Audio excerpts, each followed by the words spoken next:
আসসালামু আলাইকুম সবাইকে, আশা করি সবাই ভালো আছেন। 3 দিন হয়ে গেছে আমি আসলে আমার চ্যানেলে ভিডিও দেওয়ার সুযোগ পাইনি, একেবারে খুবই ব্যস্ততার মধ্য দিয়ে ছিল এবং শরীরটাও খুব একটা ভালো ছিল না। তবে দোয়া করবেন আর কি আমার জন্য, শরীর স্বাস্থ্য যেন ভালো রাখতে পারি। বাট আজকে মূলত যে বিষয়টা নিয়ে কথা বলতে চেয়েছি সেটা হচ্ছে গতকাল আমার দেখা একটা দুর্দান্ত ম্যাচ, যেখানে আবারও বাংলাদেশ এবং আফগানিস্তান, এবারে তারা আন্ডার 19 দলগুলো একই সঙ্গে এশিয়া কাপের একটা গ্রুপে পড়েছে, যেটা সাধারণত আমরা দেখি সিনিয়র মেন্স টিমে বাংলাদেশ, শ্রীলঙ্কা, আফগানিস্তান সবসময় একই গ্রুপে থাকবে।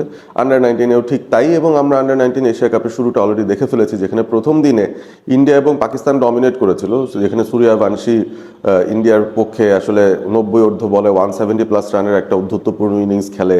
ইন্ডিয়া 400-র উপর রান করছিল, ইউএইকে তারা ধামাচাপা দিয়ে দিয়েছে রানের চাপায়। অন্যদিকে পাকিস্তানও মালয়েশিয়ার এগেনস্টে 340+ রান করেছে, যেখানে তাদের দুইজন ব্যাটার বড় বড় হান্ড্রেডস পেয়েছেন। সো এই ব্যাপারগুলো দেখার পর আমার কিন্তু খানিকটা শঙ্কা জাগছিল যে চ্যালেঞ্জটা কি বাংলাদেশ নিতে পারবে কিনা, যদিও তাদের গ্রুপটা বেশ কঠিন এবং তাদের গ্রুপে আমি জানি না ইউএই কিংবা মালয়েশিয়া এই ধরনের টিম তো আর নাই, আছে হচ্ছে শ্রীলঙ্কা এবং আফগানিস্তান। সো কাজটা খুব একটা সহজ হবে না, বাংলাদেশ, শ্রীলঙ্কা, আফগানিস্তান 3 দলের জন্যই কাজটা কঠিন হবে। তো বাংলাদেশ আর আফগানিস্তানের ম্যাচটা আমি দেখার চেষ্টা করছিলাম বোঝার জন্য যে আসলে ওই যে বাংলাদেশ রিসেন্টলি তারা যে আফগানিস্তান আন্ডার 19-এর সঙ্গে 5 ম্যাচের একটা সিরিজ ঘরের মাটিতে খেললো, যেটার 2টো ম্যাচ বগুড়ায় হওয়ার কথা ছিল, 3টা রাজশাহীতে, শেষ পর্যন্ত বগুড়াতে একটা ম্যাচ পরিত্যক্ত হয়, একটা ম্যাচ কমপ্লিট হয়েছিল, যেটা বাংলাদেশ আলোর স্বল্পতায় ডিএলএস মেথডে জিতে যায়। পরে রাজশাহীর যে 3টা ম্যাচ, সেখানেও আফগানিস্তান 2টো ম্যাচ জেতার পর বাংলাদেশ শেষ ম্যাচটা জিতে 2-2 ওই সিরিজটা সমতা করে। তবে প্রত্যেকটা ম্যাচে দেখা গিয়েছে যে রান উঠেছে 260-270-এর মতো, দুই দলের ব্যাটাররাই বেশ ভালো অ্যাটেম্প্ট নিয়েছেন, ভালো পারফর্ম করেছেন, বোলাররাও ঠিক সমমানের মনে হয়েছে, মানে মনে হয়েছে যে দুটো সমমানের দল। এখন আন্ডার 19 লেভেলে যে ক্রিকেটাররা খেলেন তারা নিশ্চয়ই তাদের বয়স নিয়ে অনেক কথাবার্তা হয়, যে তাদের বয়সটা কি খুবই আন্ডার 19 কিনা, নামের সঙ্গে সামঞ্জস্য রেখে অনূর্ধ্ব 19 কিনা, সেটা নিয়ে অনেক সময় অনেক সংশয় থাকে, অনেক সন্দেহ থাকে।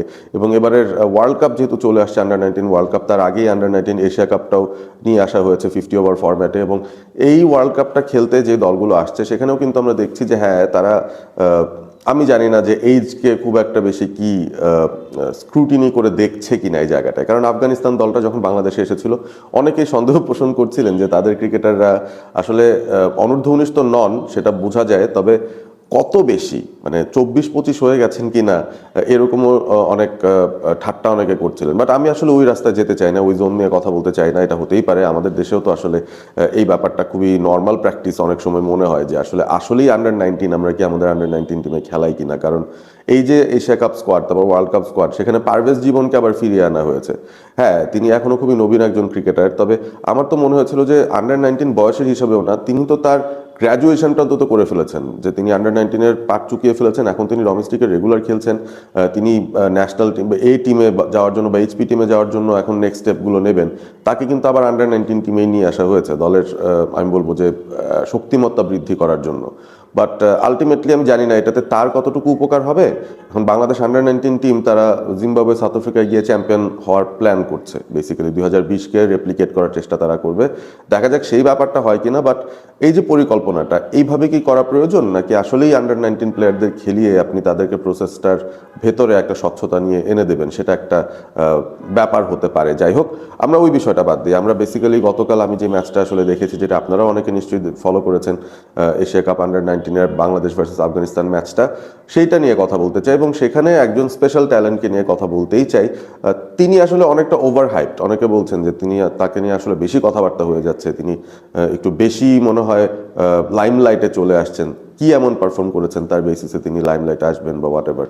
সো এখন আমার কাছে মনে হয় যে তাকে নিয়ে কথা বলা যায়, বিকজ গতকাল তিনি প্লেয়ার অফ দ্য ম্যাচই হয়েছেন। তার নাম হচ্ছে জাওয়াদ আবরার। এর আগেও বেশ কয়েকবার তাকে নিয়ে আসলে আলোচনা করেছি, এবং গতকালের যে ইনিংসটা আমরা দেখলাম সেখানে কিন্তু জাওয়াদ আবরার তার যে স্বভাবজাত খেলার ধরনটা, স্পেশালি আমার কাছে তার স্কোয়ার অফ দ্য উইকেট খেলাটাকে খুবই ভালো লাগে, specially outside the off stump square of the wicket. তিনি যখন অফ সাইড দিয়ে শটগুলো খেলেন, অনেকটা সেহওয়াগের মতো একটা সোয়াগ রয়েছে সেই কাটগুলোর মধ্যে, যেগুলোতে তিনি ছক্কাও হাঁকিয়ে ফেলেন, আবার খুব সহজেই তিনি বাউন্ডারিগুলো বের করে ফেলতে পারেন। স্কোয়ার অফ দ্য উইকেটে খুবই চমৎকার একজন ব্যাটার আমার মনে হয় জাওয়াদ আবরার। ভালো বল থেকেও তিনি এভাবে রান বের করে নিতে পারেন, সেটা গতকালের ম্যাচে বেশ কয়েকটা ইনস্ট্যান্স আমরা দেখেছি। এবং তার ফ্রন্ট ফুট গেমটাও বেশ ভালো। এবং স্ট্রেট ডাউন দ্য গ্রাউন্ড বেশ কয়েকটা ভালো শট ছিল, ফ্লিক শট ছিল, অন ড্রাইভ ছিল, সুইপ খেলেছেন, উইকেটের পেছন দিয়েও শটস খেলেছেন। সব কিছু করে তিনি 96 রানে যখন গিয়েছিলেন তখন একটা বড় শট খেলতে গিয়ে তিনি আউট হয়ে গেছেন। বাট সেখানেও আমি দেখেছি যে দলের প্রয়োজনটাকে তিনি আগে রেখেছেন, কারণ সেই সময়টায় বাংলাদেশের আসলে রিকোয়ার্ড রান রেটটা 6-এর উপরে উঠে যাচ্ছিল। সো সেই সময়টায় তার মনে হচ্ছিল যে একটু অ্যাক্সেলারেটরে চাপ দেওয়াটা প্রয়োজন। তবে 96 রান 112 বল থেকে ওডিআই ক্রিকেটের কনটেক্সটে যখন আপনি রান চেস করছেন এবং রানটা যখন 280 প্লাস, তখন কিন্তু খুব একটা খারাপ একটা ইনিংস অবশ্যই নয়।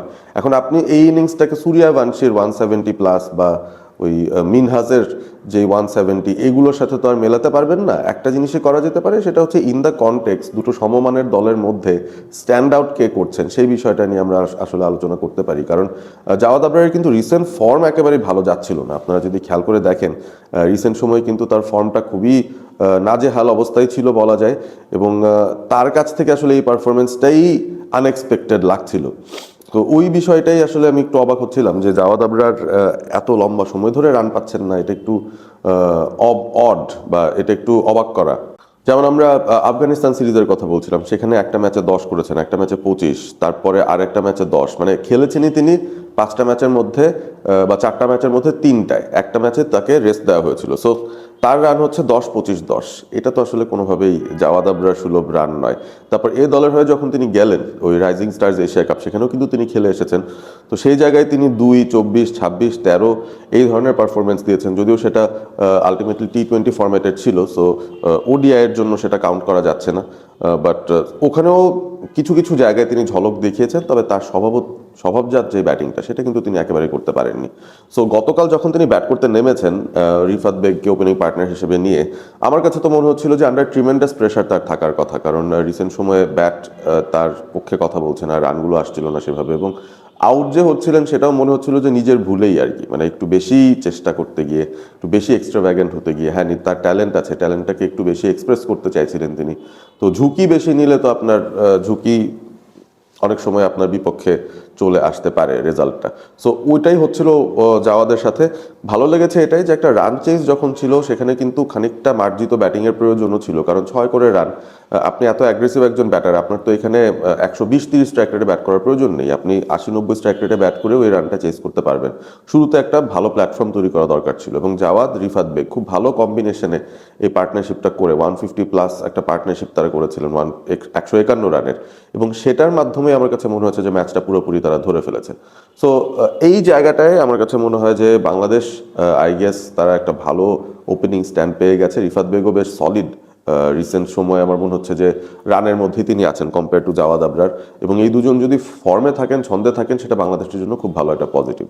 নেগেটিভ বলতে একটাই, আমার কাছে মনে হয় যে বাংলাদেশ ম্যাচটাকে কোনো সময় খুব দূরে নিতে দেয়নি। অবভিয়াসলি 6, 6.5 এই রেঞ্জের ভেতরে রিকোয়ার্ড রান রেটটা বাংলাদেশ রাখতে চেয়েছিল, এই কারণে সময় সময় তারা ঝুঁকি নিয়েছে। তবে 151 যখন আপনি করে ফেলেন ওপেনিং স্ট্যান্ডে এবং ভালো একটা রান রেট বজায় রেখে, তারপর ম্যাচটা খুব বেশি কি কঠিন হওয়ার কথা, ওই 284 পর্যন্ত পৌঁছাতে কিন্তু শেষ পর্যন্ত 6টা উইকেটের পতন ঘটলো। বাংলাদেশের দুজন ব্যাটার রান আউট হলেন, লাস্টে মনে হচ্ছিল একটু প্যানিক করে যাচ্ছেন। 2জন মাইল ফলকের আগে আউট হয়েছেন, সেটাও আমি জানি না, আপনারা হয়তো বলতে পারেন যে হ্যাঁ দলের জন্য খেলতে গিয়ে মাইলস্টোন রিচ করতে পারেননি। আমার কাছে মনে হয় যে অনেক সময় নার্ভাসনেসেই মাইলস্টোন রিচ করতে পারেন না বাংলাদেশের ব্যাটাররা। জাওয়াদ আবরার 96 রান করে আউট হয়েছেন, আজিজুল হাকিম তামিম 47 করে আউট হয়েছেন একটা খুবই প্রিমেডিটেটেড একটা শট খেলতে গিয়ে, যে বলটাই আসলে সেই শট খেলার কথা না, তিনি একদম অফ স্টাম্প পার করে এসে পেছন দিয়ে একটা স্কুপ খেলতে চাইলেন, বা স্টাম্পের মধ্যে থাকা ফুল একটা বল সেটা পুরোপুরি মিস করেছেন, বোল্ড হয়েছেন। যাই হোক, খুব একটা পছন্দ হয়নি আমার বেসিক্যালি বাংলাদেশের পরবর্তী ব্যাটারদের অ্যাপ্রোচটা। In any case it was a good performance, এবং বাংলাদেশ শেষ পর্যন্ত আফগানিস্তানকে ম্যাচটা হারিয়ে দেয়, যেটা সবচেয়ে ইম্পর্টেন্ট। এই মুহূর্তে রেজাল্টও পাওয়া ইম্পর্টেন্ট, বাট প্রসেসে থাকাটাও ইম্পর্টেন্ট, এবং ভুলগুলো থেকে ইমপ্রুভমেন্ট নিয়ে আসাটাও খুব ইম্পর্টেন্ট একটা ফ্যাক্টর। সো ভুলগুলো কি হয়েছিল? ভুল এটাই হয়েছিল যে বাংলাদেশ আসলে অতিরিক্ত বেশি উইকেট হারিয়ে ফেলেছে, তারা ভুল শর্ট চয়েস করেছে রান চেষ্টার সময়, সেটা একটা ব্যাপার, কারণ প্রতি ম্যাচে তো আর ওপেনিং স্ট্যান্ড থেকে আপনি 150 রান পাবেন না। সো মাথা ঠান্ডা রাখার একটা ব্যাপার থাকে। তো ওই জায়গাটা আমার কাছে মনে হয় বাংলাদেশ ডেফিনেটলি আরো ইমপ্রুভ করতে চাইবে, এবং আফগানিস্তানের সঙ্গে এই উইনটা বাংলাদেশকে একটা ভালো অবস্থায় নিবে, ভালো একটা জায়গায় নিয়ে যাবে, এই আশায় আমরা করতে পারি। আর জাওয়াদ আবরারকে নিয়ে শেষ পর্যন্ত আলাদা করে তেমন কিছু বলার নেই।